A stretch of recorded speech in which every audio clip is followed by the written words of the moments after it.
నమస్తే, నేను Vamshi. Welcome to I news. సరిహద్దుల్లో తుపాకులు పట్టుకుని వచ్చే ఉగ్రవాదుల రోజులు చెల్లిపోయాయా? మన సోషల్ మీడియా రీల్స్ చూసే యువతనే రాత్రికి రాత్రే దేశద్రోహ నెట్వర్క్లలో పావులుగా మారుస్తూ షాజాద్ భట్టి ముఠా సాగించిన భయానక హైబ్రిడ్ వార్ఫేర్ను భారత భద్రతా దళాలు బట్టబయలు చేశాయి. దేశ రాజధానితో సహా 14 రాష్ట్రాల్లో ఏకకాలంలో దాడులు జరిపి 253 మందిని అదుపులోకి తీసుకున్న ఈ మెగా ఆపరేషన్ పూర్తి వివరాలు ఈ స్టోరీలో చూద్దాం.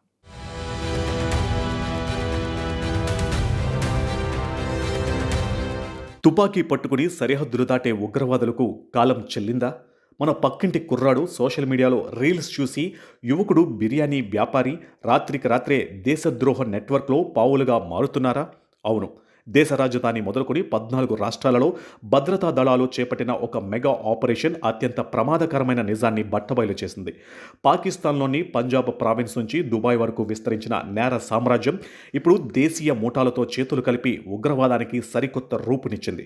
ఆగస్టు 12న వెలుగు చూసిన షాజాద్ భట్టి నెట్వర్క్ కేవలం ఒక ముఠా మాత్రమే కాదు, ఆధునిక గూఢాచార్యం, సైబర్ ఆకర్షణ, వ్యవస్థీకృత నేరం కలగలిసిన ఒక భయానక హైబ్రిడ్ వార్ఫేర్. స్వాతంత్ర్య దినోత్సవానికి కొద్ది రోజుల ముందు కేంద్ర హోంమంత్రిత్వ శాఖ ఆధ్వర్యంలో కేంద్ర ఏజెన్సీలు, రాష్ట్ర పోలీసు బలగాలు సమన్వయంతో దేశవ్యాప్త మెరుపుదాడులు నిర్వహించాయి. ఆగస్టు 12న ఉత్తరప్రదేశ్, హర్యానా, ఢిల్లీ, పంజాబ్, రాజస్థాన్, మహారాష్ట్ర, ఉత్తరాఖండ్, కర్ణాటక, గుజరాత్, బీహార్, తెలంగాణ, హిమాచల్ ప్రదేశ్, జమ్మూ కాశ్మీర్, కేరళ సహా మొత్తం 14 రాష్ట్రాలలో ఏకకాలంలో దాడులు జరిగాయి. ఈ ఆపరేషన్లో ఏకంగా 253 మందిని అదుపులోకి తీసుకున్నారు. ప్రస్తుతం 80కి పైగా ఎఫ్ఐఆర్లు నమోదు కాగా 200 మందికి పైగా అరెస్టులు రికార్డయ్యాయి. చట్టవిరుద్ధ కార్యకలాపాల నిరోధక చట్టం, భారతీయ న్యాయ సంహిత, ఆయుధాల చట్టం, ఎన్డీపీఎస్ చట్టం, పేలుడు పదార్థాల చట్టం కింద ఈ కేసులు నమోదయ్యాయి.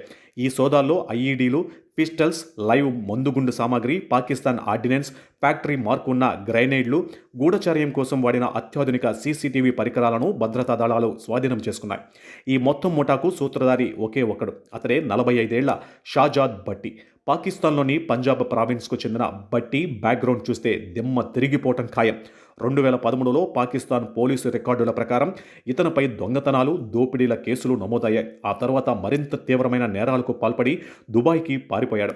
అక్కడ వ్యాపార ముసుగులో అంతర్జాతీయ నేర నెట్వర్క్లతో పాటు ఐఎస్ఐ హ్యాండర్లతో సంబంధాలు ఏర్పరచుకున్నాడు. ఇక్కడే బట్టి తన పంతాను మార్చాడు. 333 అనే బ్యానర్ కింద సోషల్ మీడియాలో వీడియోలు చేస్తూ మతం, భారత్ పాకిస్తాన్ సంబంధాలు, వివాదాస్పద అంశాలపై మాట్లాడేవాడు. తనను తాను ఒక వ్యాపారవేత్తగా, సామాజిక కార్యకర్తగా, వ్యాఖ్యాతగా ప్రాజెక్ట్ చేస్తున్నాడు. ఈ ఆన్లైన్ ఇమేజ్ ద్వారా సంప్రదాయ ఉగ్రవాదంతో ఎలాంటి సంబంధం లేని సాధారణ యువతను సులభంగా ఆకర్షించగలిగాడు. ఇన్స్టాగ్రామ్, ఫేస్బుక్, యూట్యూబ్ వంటి మాధ్యమాలే వేదికగా షాజాద్ భట్టి రిక్రూట్మెంట్ సాగింది. ప్రైవేటు మెసేజ్లు, ఎన్క్రిప్టెడ్ కమ్యూనికేషన్ ప్లాట్ఫామ్ల ద్వారా యువతతో పరిచయాలు పెంచుకున్నాడు. భావాజాలం కంటే త్వరితగతిన డబ్బు సంపాదించాలనే ఆశ, తుపాకుల వీడియోలతో కూడిన గ్యాంగ్స్టర్ లైఫ్ స్టైల్ క్రేజ్, విదేశాలలో స్థిరపడే అవకాశాలను ఎరగా చూపించాడు. రిక్రూట్ అయిన వారిలో బిర్యానీ వ్యాపారి, అల్లం అమ్ముకునే వ్యక్తి, వడ్డీ వ్యాపారి వంటి సాధారణ ఉద్యోగాలు చేసే పేద మధ్యతరగతి యువకులు ఉన్నారు. ప్రారంభంలో ప్రచారం లేదా పోస్టర్లు వేయడానికి చిన్న మొత్తాలు చెల్లించి ఆ తర్వాత పోలీసులపై దాడులు చేయడం వంటి పెద్ద పనులకు భారీ మొత్తాలు ఆఫర్ చేస్తూ క్రమంగా వారిని నేర ఊబిలోకి లాగాడు. తెహ్రీక్ ఏ తాలిబాన్ హిందుస్థాన్ పేరిట ఢిల్లీ, ఫరీదాబాద్లో పోస్టర్లు వేయించాడు.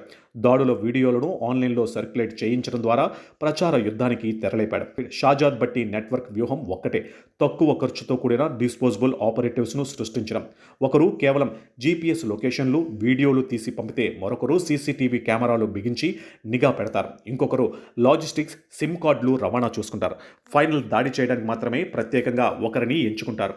ఎవరికి వారే స్వతంత్రంగా వ్యవహరించడం వల్ల ఒకరు పట్టుబడిన మొత్తం నెట్వర్క్ బయటపడదు. హోంమంత్రిత్వ శాఖ వెల్లడించిన ప్రకారం నిఘా, టార్గెట్ ఎంపిక, లాజిస్టిక్స్, చెల్లింపులు అన్నీ సరిహద్దుల ఆవలా నుంచే జరిగాయి. పోలీసు స్టేషన్లు, రక్షణ స్థావరాలు, రద్దీగా ఉండే ప్రాంతాలు, మతపరమైన ప్రదేశాలపై సీసీటీవీల ద్వారా రహస్య సమాచారాన్ని సేకరించడమే వీరి ప్రధాన లక్ష్యం.